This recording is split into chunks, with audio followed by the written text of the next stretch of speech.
Morning everyone. तर इकडे वाजले सकाळचे 8 आणि आता देवपूजा करून घेतली. त्यानंतर म्हटलं चला अंघोळ वगैरे करून फ्रेश झाली आणि तुळशीला पाणी घातलं, झाडांना पाणी घातलं थोडं थोडं. आणि त्यानंतर म्हटलं आज रविवार असल्यामुळे की नाही निवांतच चालतं, मग चहा नाश्ता वगैरे ते चालणार होतं आमचं, ते आटपून घेतलं. आणि म्हटलं चला आता घर पण आवरून घेऊया पटापट. तर कसं आहे ना की रविवार असल्यामुळे सगळ्यांचंच निवांत चालतं. आणि इकडे आता मी घर वगैरे क्लीन केलं. त्यानंतर म्हटलं चला आता इकडे किचन झाडू लावायच्या आधी मला की नाही फ्रीज सुद्धा थोडासा मागच्या बाजूने क्लीन करून घ्यायचा होता, कारण बरेच दिवस झाले केलेला नव्हता, महिना झाला होता आता. तर त्याच्या मागे म्हटलं चला क्लीन करून घेऊया, कारण कसं असतं ना की सगळ्यात आधी तर फ्रीजची पिन काढून घ्यायची, त्यानंतर फ्रीजला हात लावून आपण पुढे करायचं, शॉक वगैरे लागण्याची भीती असते. तर मागच्या बाजूने पण क्लीन करून घ्यायचं, म्हणजे तो व्यवस्थित कूलिंग होत असतो. नाहीतर मग फ्रीज कसं आपण बरेच दिवस जर का त्याला पुढे केलं नाही, कारण मागच्या बाजूला काही हवा जास्त जात नसते. आणि हा पूर्ण मापानुसार तयार करून घेतलेला आहे आम्ही, म्हणजे तेवढंच माप त्याला सोडलं होतं, ते तो जेवढा मावेल तेवढीच जागा त्या ठिकाणी आहे, त्यामुळे खूप जास्त जागा आजूबाजूला राहत नाही. आजूबाजूने 4-4 बोट जागा राहिली एवढी जागा असते, म्हणून त्याला अधनं असं पुढे करून घ्यायचा. थोडा वेळ मी त्याला पुढेच असं सरकवून ठेवून देते स्वच्छ झाल्यानंतर. आणि क्लिनिंग करायला अर्धा तास तसा लागलाच मला. तर हे सगळं झाडून वगैरे घेतलं आणि बघा बरेच दिवस झाले स्वच्छ नव्हतं केलं, म्हणून तिकडे पण जाळी वगैरे आलेल्याच होत्या. त्यानंतर फ्रीज तर आतून बऱ्याच वेळा मी स्वच्छ करत असते, पण वरचा हा पोर्शन ना काही वेळा पुसलाच जात नाही, तसाच राहून जातो. तर म्हटलं चला आज वरचा पण पोर्शन सगळा धूळ वगैरे जमलेली होती आणि किती खराब झालं होतं वरचं कापड सुद्धा, ते सुद्धा धुवायला टाकूया म्हटलं आणि क्लीन करून घेते. तर वरती पण धूळ जमलेली होती, फ्रीज वरती सुद्धा पुसून घेतली. आणि ज्या फ्रीजच्या लागणाऱ्या वस्तू आहे ना त्या मी त्याच्यावरच ठेवते, म्हणजे या किचनच्या रूमचा जो फॅन आहे त्याचं रिमोट वगैरे, परत काही ज्या लागणाऱ्या त्याचे त्या आहेत वॉरंटी कार्ड वगैरे, ते त्याच्यावरच ठेवते, म्हणजे मला कधी लागलं तर शोधाशोध होत नाही, तिकडेच मला मिळून जातं ते. माझ्या 1-2 वस्तू मी ठेवलेल्या असतात, बाकी काही नसतं फ्रीजवर, कारण खूप उंच येतो त्यामुळे तिकडे कोणाचा हात जात नाही आणि काही वस्तू ठेवायलाही होत नाही. तर इकडे आता सगळं वरचं पण पुसून घेते मी. आणि त्यानंतर म्हटलं चला एकदा क्लीन झाला म्हणजे महिनाभर टेन्शन नसतं. मग आता त्याला मागे सरकून घेऊया म्हटलं. तसं त्याला खालच्या बाजूला ना छोटे छोटे असे व्हील आहेत, त्यामुळे सरकवायला खूप काही जास्त प्रॉब्लेम येत नाही. आता फ्रीजमध्ये सगळ्या वस्तू तशाच आहेत तरी सुद्धा मी इझी त्याला सरकवून घेते आणि एकटीनेच माझ्याने होऊन जातं ते. तर आता क्लीन झाली, मागची जागा पुसून घेतली आणि म्हटलं चला आता मस्त ती जागा पण स्वच्छ झाली आपली.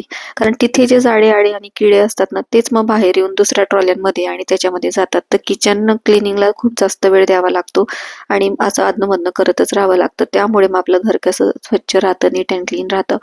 म्हटलं चला आता ते झालं. त्यानंतर दुपारी आता मला थंडीच वाजायला लागली होती, पुन्हा स्वेटर घातलं मी आणि म्हटलं चला आता स्वयंपाक करू. कारण कसं आहे ना की स्वयंपाक वगैरे करताना सारखा पाण्यात वगैरे हात जातोच आपला. तर मग म्हटलं चला आता स्वेटर घालूनच करते म्हटलं. आणि मग आता इकडे भाजी वगैरे टाकली, पोळ्या केल्या. त्यानंतर म्हटलं चला दुपारी मस्त आज आराम केला मनसोक्त. दुपारी काहीच मी शूट केलं नाही. रविवार असल्यामुळे आहो आणि मुलं दोघं घरी होते, दोघं म्हणजे 3 जण, त्यामुळे म्हटलं चला दुपारचा वेळ मस्त एन्जॉय केला. आणि मग संध्याकाळी आम्हाला जायचं होतं गोदा आरतीला. खूप दिवसांपासून इच्छा होती आम्हाला गोदा आरतीला जायचं असं, त्यामुळे म्हटलं चला आज फायनली ती इच्छा पूर्ण होणार होती. आणि अगदी ऐन वेळेला ठरलं आमचं. मग आम्ही आमच्या मामाश्रींना कॉल केला, मामाश्री लागलेत आमचे हजर होतात आणि म्हटलं चला, कारण आहोंना नव्हतं यायचं. मग पोहोचलो इथे आणि गोदा घाटवर, आणि त्या ठिकाणी भरपूर अशी गर्दी होती, कारण आम्हाला ऑलरेडी उशीर झाला होता अचानक ठरल्यामुळे. आम्हाला 6:30 पावणे 7 झाले होते आणि तोपर्यंत बरेचसे लोक येऊन जागा सांभाळून बसले होते, पण आम्हालाही मिळाली जागा आणि तिथूनच मग आम्ही गोदा आरतीचा आनंद घेतला. अतिशय छान वाटतं, खूप छान वाटतं. असं वाटत होतं की इतके दिवस आपण का मिस केलं ह्या गोष्टी, आणि बऱ्याच आधी आपण जायला पाहिजे होतं. खूप छान पॉझिटिव्ह वाईब्स येतात आणि वेगळाच काहीतरी आनंद मिळतो ते ज्यावेळेस आरती होते, ज्यावेळेस ते धूप आणि त्याचा सुवास इतकं सुंदर वाटतं ना. तर एकदा पुन्हा जायचंय आम्हाला आणि थोडंसं लवकर जाऊ म्हटलं. पण आता आम्ही पहिल्यांदाच अनुभव घेतला गोदा आरतीचा आणि खूप छान वाटलं, भारी वाटलं अगदी.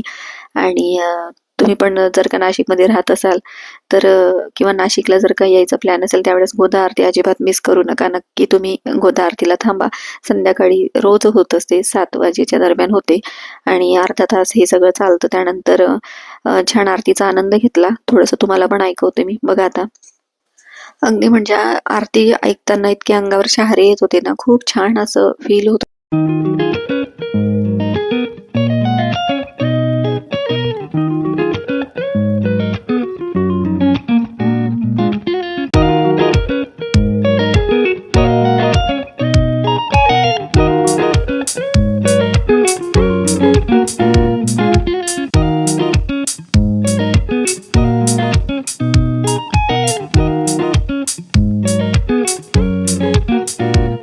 इकडे तर आरती पण झालेली होती, आरती घेतली आणि त्यानंतर मग निघालो आम्ही घरी यायला. तर इकडे अरुंद रस्ते आहेत आणि आरतीला बरीच लोक हजर असतात, त्यामुळे ना खूप अशी गर्दी होऊन जाते.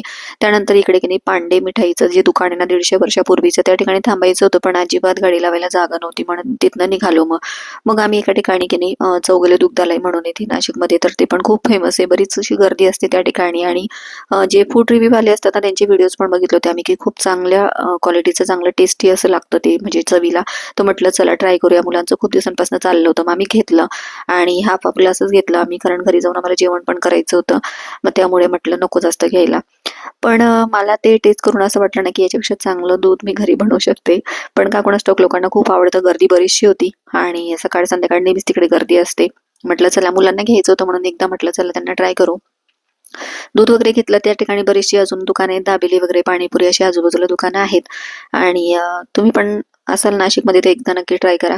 त्यानंतर मग काय घरी आलो. घरी आल्यानंतर मग इकडे आज दुपारी की नाही नॉनव्हेज वगैरे बेत नव्हता, मग त्यामुळे आज रात्री होता. मग चिकन होतं, त्यानंतर पोळ्या केल्या होत्या, एका बाजूला भात लावला होता. असं रात्रीचं जेवण होतं. चला तुम्हाला ब्लॉग कसा वाटला नक्की कमेंट्समध्ये सांगा. आणि थोडा पण आवडला असेल तर लाईक, शेअर आणि सबस्क्राईब करायला अजिबात विसरत जाऊ नका. असेच व्हिडिओ बघत राहत जा. व्हिडिओ आवडला असेल तर जाता तर चॅनलला सबस्क्राईब करून द्या. भेटूया पुढच्या व्हिडिओत. तोपर्यंत